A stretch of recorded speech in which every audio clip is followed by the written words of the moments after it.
Hey there, Tad Hargrave from Marketing for Hippies. Another video in the Edmonton River Valley. Today's video is about case studies. So, okay, there are three elements of three kind of key elements of marketing. We have to get their attention first. Second, there's a filtering process that needs to happen on both sides. And third, we need to lower the risk of them taking the first step. In that second step of filtering, there are three steps. First, we've got to establish that there's relevance. That's the niching work, headlines, Second is we've got to establish credibility, trust.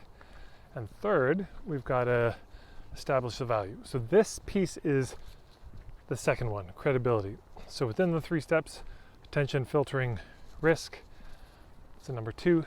And within number two, it's number two. So credibility is a big deal. Even if they see what you're doing is relevant, they say, boy, I am struggling with that exact problem. I need help on exactly that thing. They'll say, that's me. That's what relevance does. But credibility says, like, oh, I trust you.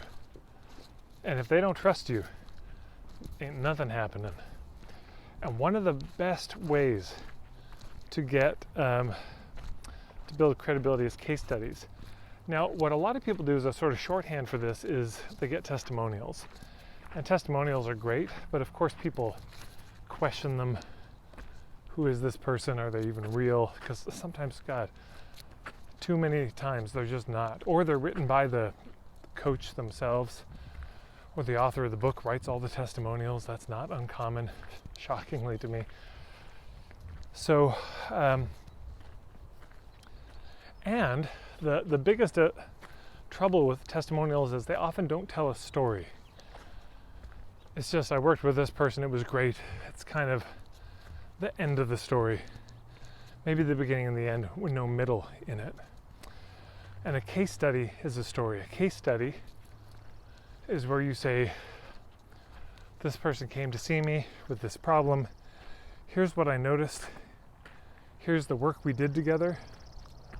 And as a result of that work, here's what happened. So you can hear your point of view, your approach, your perspective gets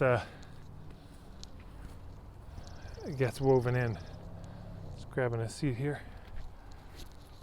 A nice wooden bench. So that's why a case study is better. But if you combine them, it's even more powerful. So one of my clients reached out to me and said, I did this exercise around case studies. And because I said it's a good idea to have them. So they sat down, thought about some clients they'd helped. They picked one and they just wrote out the story as best as they could remember it and all the details and the incredible transformation they saw in their client. And then they, and by the way, tighter your niche is, the more you specialize, the more testimonials and case studies you're going to get. Because if you're specializing, you're going to get better at the work because you won't be freestyling all the time. So you'll get better results, which means more case studies, which means more credibility, and it's an upward spiral. But so she wrote out this story, and then she reached out to her client that she'd written the story about. She said, would you be up for writing a testimonial about our work together? And the testimonial came in, and it so perfectly mirrored the case study. Of course, it was the same story, but it was so moving. She cried reading it. She was really touched. And then she said, could I read what I wrote as the case study? And the woman said, oh, I'd love that. And she read it, and then the woman cried and was so moved and touched by it. So, and then you can put them together and you can see how that would work. Here's my story, but here it is in their own words. So the marriage of a testimonial and a case study together is very powerful. And you can see the steps. It's pretty easy. First of all, number one, sit down, make a list of the clients who you've helped the most, the ones you've been most effective in, particularly in the niche that you want to focus on, if you got one. Make a list of them all. Number two, sit down and just write a story or type it out of what do you remember happening. And don't skip the middle bit. The middle is the most interesting part because they're all going to have a similar beginning and ending. You understand? I came lonely and then I was in a relationship at the end. But the middle, the middle is where it all lives, because this is where their troubles are, this is where their struggles are, this is where your point of view appears, this is where they get to see your brilliance. You know, I realized this was happened to me with one of my clients. They were early on, some of my first clients. They had a business called the English Osteopaths, and they're now in Calgary as in Trinzy. And they shared all these case studies of ways that they or other osteopaths had helped people, and the stories were incredible. I mean, they were like archaeologists and detectives of the human body, trying to figure out where the problem was, and every story I heard blew my mind and built so much credibility. I mean, it really built my trust in osteopathy reading these stories. So you can do the same thing. And then what do you do with these case studies? Well, it depends, you know, if they're all case studies from a year-long program you have, you can put them in the sales letter. There could be a part of your website that's just case studies and people can read, and of course with people's permission. But if you can get their permission and use the photograph, it makes it more real, credible. They don't think it's a fake person. Those kinds of stories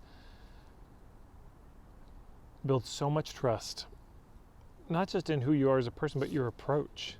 Oh, because then they can say, not just, okay, this person says it worked and the client says it worked, but I can see why it worked.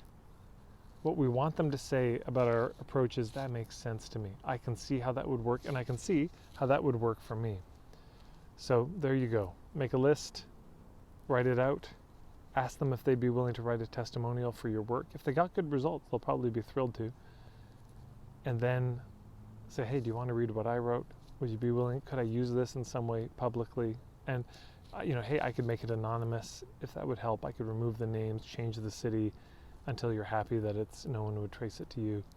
But you know, I think this story could help a lot of people. And the stories do help people, because they may help people see something about their situation they've never seen. So there you go. That's it for today. Hopefully this is helpful. marketingforhippies.com is my website.